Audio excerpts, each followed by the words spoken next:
that the governor had beckoned unto him to speak, answered, Forasmuch as I know that thou hast been of many years a judge unto this nation, I do the more cheerfully answer for myself, because that thou mayest understand that there are yet but 12 days since I went up to Jerusalem for to worship.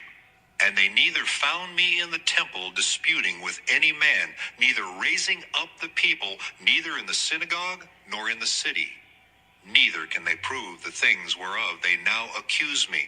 But this I confess unto thee, that after the way which they call heresy, so I worship the God of my fathers, believing all things which are written in the law and in the prophets, and have hope toward God, which they themselves also allow, that there shall be a resurrection of the dead, both of the just and the unjust.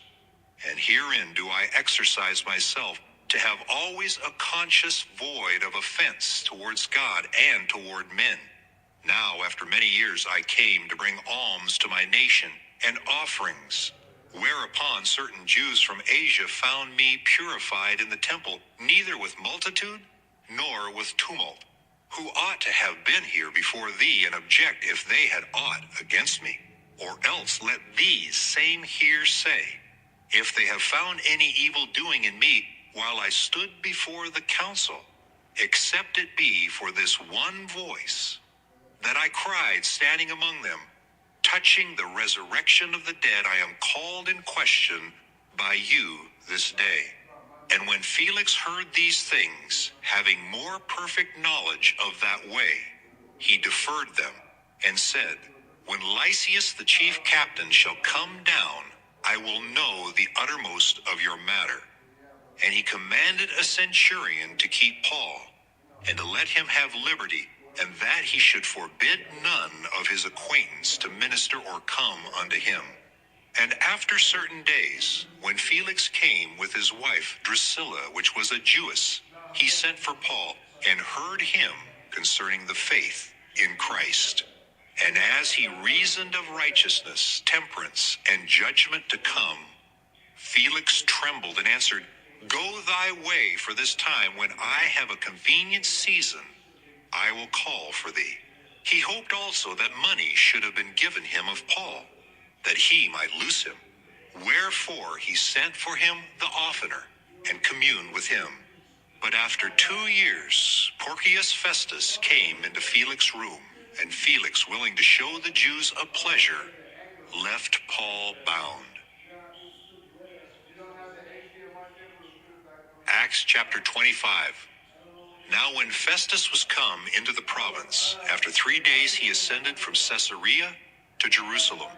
Then the high priest and the chief of the Jews informed him against Paul, and besought him, and desired favor against him, that he would send for him to Jerusalem, laying wait in the way to kill him. But Festus answered, that Paul should be kept at Caesarea, and that he himself would depart shortly thither. Let them therefore, he said, which among you are able, go down with me, and accuse this man, if there be any wickedness in him. And when he had tarried among them more than 10 days, he went down unto Caesarea. And the next day, sitting on the judgment seat, commanded Paul to be brought. And when he was come, the Jews which came down from Jerusalem stood round about, and laid many and grievous complaints against Paul, which they could not prove. While he answered for himself, neither against the law of the Jews, neither against the temple, nor yet against Caesar, have I offended anything at all. While he answered for himself, neither against the law of the Jews, neither against the temple, nor against Caesar, have I offended anything at all. But Festus, willing to do the Jews a pleasure, answered Paul and said, Wilt thou go up to Jerusalem, and there be judged of these things before me? Then said Paul, I stand at Caesar's judgment seat, where I ought to be judged. To the Jews I have done no wrong, as thou very well knowest.